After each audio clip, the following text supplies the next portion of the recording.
사도신경으로 우리의 신앙을 고백하며 새벽 예배 하나님께 올려드리겠습니다. 전능하사 천지를 만드신 하나님 아버지를 내가 믿사오며 그 외아들 우리 주 예수 그리스도를 믿사오니 이는 성령으로 잉태하사 동정녀 마리아에게 나시고 본디오 빌라도에게 고난을 받으사 십자가에 못 박혀 죽으시고 장사한 지 사흘 만에 죽은 자 가운데서 다시 살아나시며 하늘에 오르사 전능하신 하나님 우편에 앉아 계시다가 저리로서 산자와 죽은 자를 심판하러 오시리라. 성령을 믿사오며 거룩한 공예와 성도가 서로 교통하는 것과 죄를 사여 주시는 것과 몸이 다시 사는 것과 영원히 사는 것을 믿사옵나이다. 아멘.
이 시간 우리에게 주시는 하나님의 말씀은 요한일서 2장 12절부터 17절까지의 말씀입니다.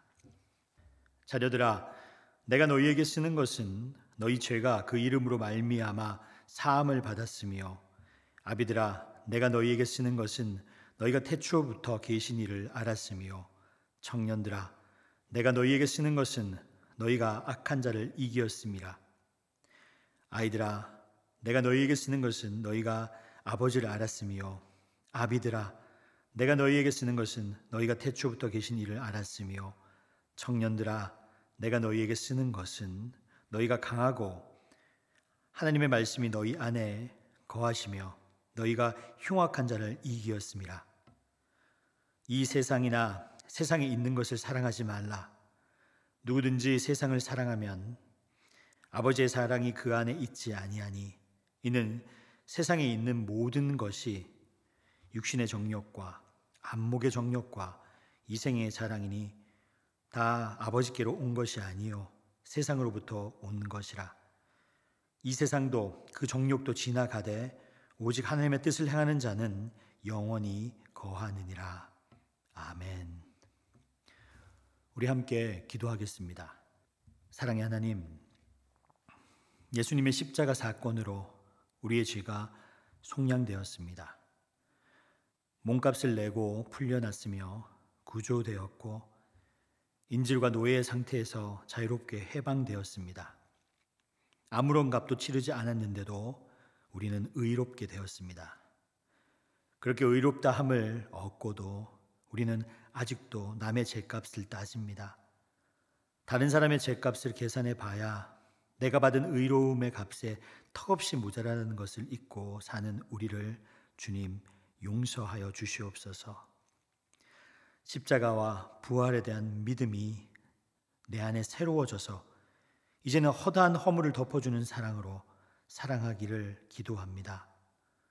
의롭다함을 받은 우리로 인해 가정에 화해의 강물이 흐르게 하시고 주변에 용서의 바람이 불게 하시며 세상이 변화되게 하여 주옵소서. 예수님의 이름으로 기도드립니다. 아멘. 할렐루야. 여러분 반갑습니다. 오늘은 유람선이 아니라 구조선이다 라는 제목으로 하나님의 말씀을 나누도록 하겠습니다. 요한이 교회에 보내는 편지는 믿는 자들에게 쓰는 것입니다. 그들이 크리스천이기 때문에 쓰는 거예요. 불신자들에게 이 편지를 쓰지 않았습니다. 믿지 않는 자들에게 쓰지 않았습니다. 믿는 자들에게 이 편지를 썼습니다. 그래서 12절은 이렇게 시작을 합니다. 자녀들아, 내가 너희에게 쓰는 것은 너희의 죄가 그의 이름으로 말미암아 사함을 받았으며. 여러분, 여기서 그리스도인에 대한 정의가 나와 있습니다. 그리스도인은 누구입니까? 너희의 죄가 주의 이름으로 말미암아 사함을 받은 사람입니다. 그리스도인이란 그리스도의 이름으로 죄의 용서를 받은 사람입니다. 저는 여러분이 용서받았다는 것을 굳게 믿으시길 바랍니다. 그리스도의 이름 때문에, 그리고 그리스도의 능력으로, 그리고 그리스도의 십자가의 피로 우리는 용서를 받은 사람입니다. 그것을 믿는 것이 우리의 믿음의 뿌리입니다. 그러니 우리의 심령에 파고드는 죄책감을 여러분 믿음으로 담대히 맞서기를 바랍니다. 네가 무슨 크리스천이냐? 너는 거짓말 하지 않느냐? 네가 무슨 목사냐? 네가 무슨 설교할 자격이 있느냐? 저에게 끊임없이 파고드는 죄책감 중에 하나입니다.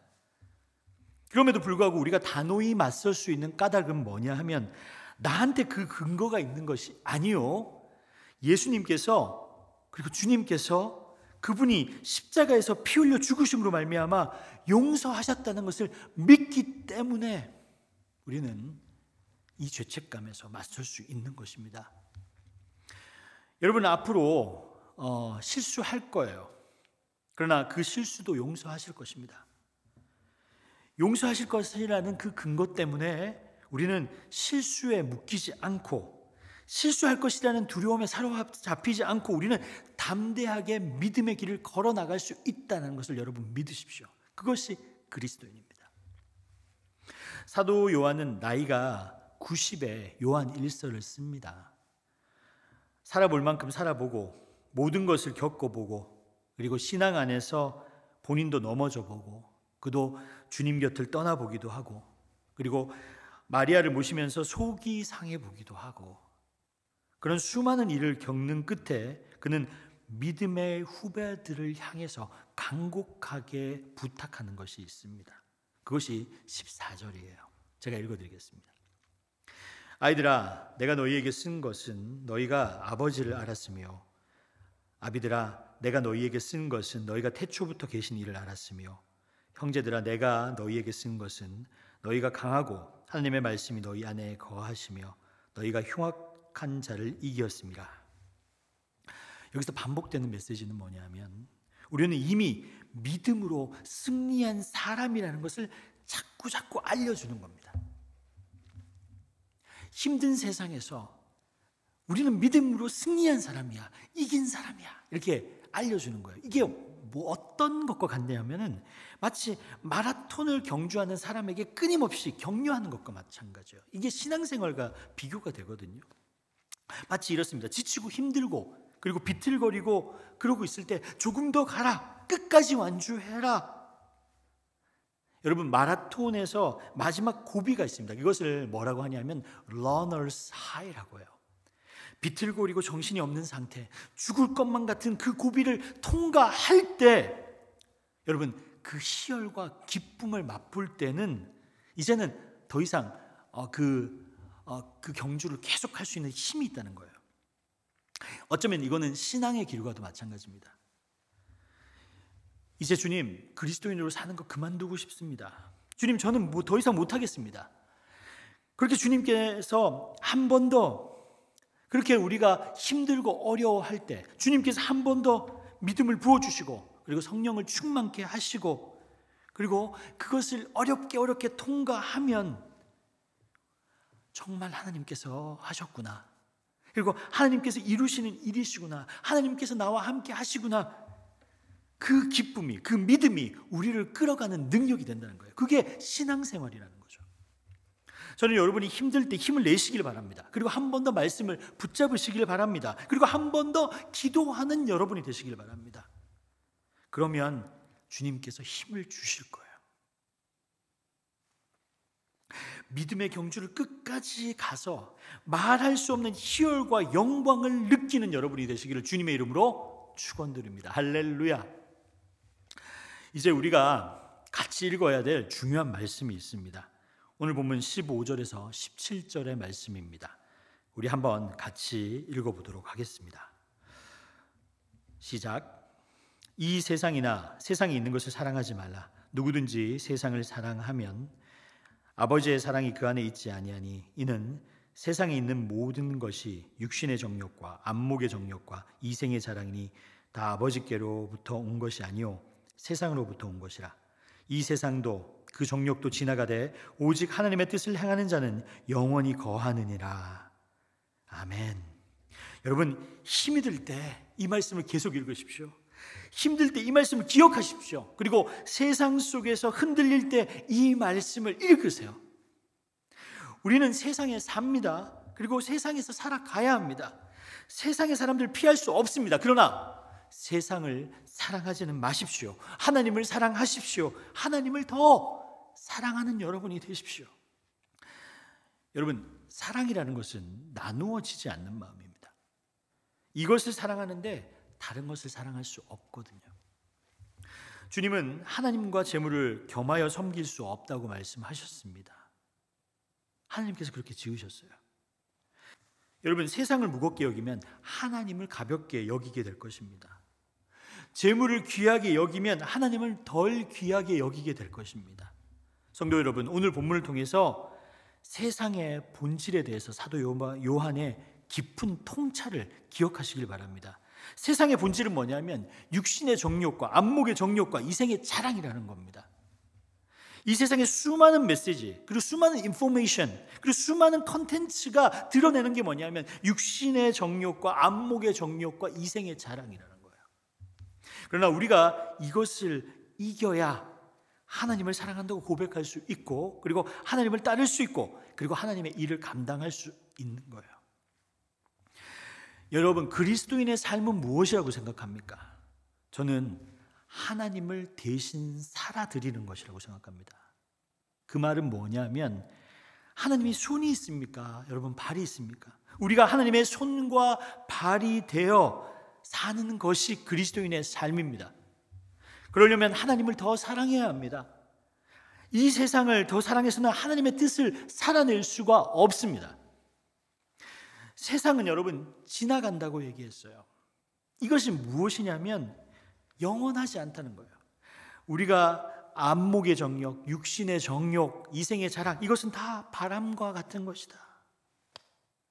왔다가 금방 지나갑니다. 그러나 여러분, 이것은 지나가나 하나님의 뜻을 행하는 자는 영원히 거하게 될 것이다, 이렇게 말씀하셨습니다. 하나님의 뜻을 살아내는 자, 하나님의 뜻을 살아내기 위해서 말씀을 가슴에 담고 사는 사람, 영이신 말씀을 담고 사는 사람은 영원히 살게 될 것이다, 영원히 남게 될 것이다, 이렇게 말씀을 하고 계시죠. 저는 여러분이 지나간 것에 묶이지 않고 영원한 것을 붙드는 여러분이 되시기를 주님의 이름으로 축원드립니다. 여러분, 이왕 기왕 그리스도인이 된 거, 내 마음을 확정했다면 두 번 다시 두리번거리지 마십시오. 더 이상 방황하지 않기를 바랍니다. 왜요? 가장 좋은 것을 붙드셨습니다. 다른 것이 좋다고 여기지 마십시오. 그리고 가장 확실한 것을 붙드셨습니다. 다른 것이 분명하다고 여러분 생각하지 마세요. 우리는 보는 것에 속게 되어 있습니다. 우리는 들리는 것에 귀가 쫑긋할 수밖에 없습니다. 여러분, 보고 듣는 것에 흔들리지 마시고 하나님의 말씀에만 붙들리기를 주님의 이름으로 축원드립니다. 이제 말씀을 정리하도록 하겠습니다. 크리스천은 세상을 사랑해서 세상으로 나가는 사람이 아닙니다. 우리는 사명을 받은 사람이잖아요. 하나님이 애지중지하는, 그리고 하나님이 사랑하는 사람들에게 우리는 달려가는 겁니다. 우리는 그 사람들을 구원시키기 위해서 하나님 이것도 주시고 이것도 해주세요 라고 하는 사람들이에요. 이 세상에 가장 서글픈 일이 뭐냐면 세상을 사랑하는데 하나님께 매달리는 사람이 가장 서글픈 사람들입니다. 여러분, 그것을 위선이라고 합니다. 그래서 우리는 날마다 영적인 전쟁터인 우리의 중심을 바라보고 우리를 성찰해야 됩니다. 나는 과연 세상을 사랑하고 있는가? 하나님을 사랑하고 있는가? 여러분, 세상을 사랑하지 마십시오. 세상 속에 들어가 한 영혼이라도 하나님을 만나게 하는 구조선의 역할을 감당하는 여러분이 되시기를 주님의 이름으로 축원드립니다. 여러분, 교회는 세상을 구경하기 위해서 온 유람선이 아닙니다. 세상을 구조하기 위해 온 구조선입니다.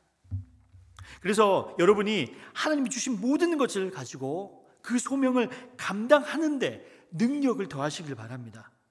여러분, 이 새벽에 구하세요. 어떻게 구하시냐면 성령을 구하십시오. 그리고 담대히 구하십시오.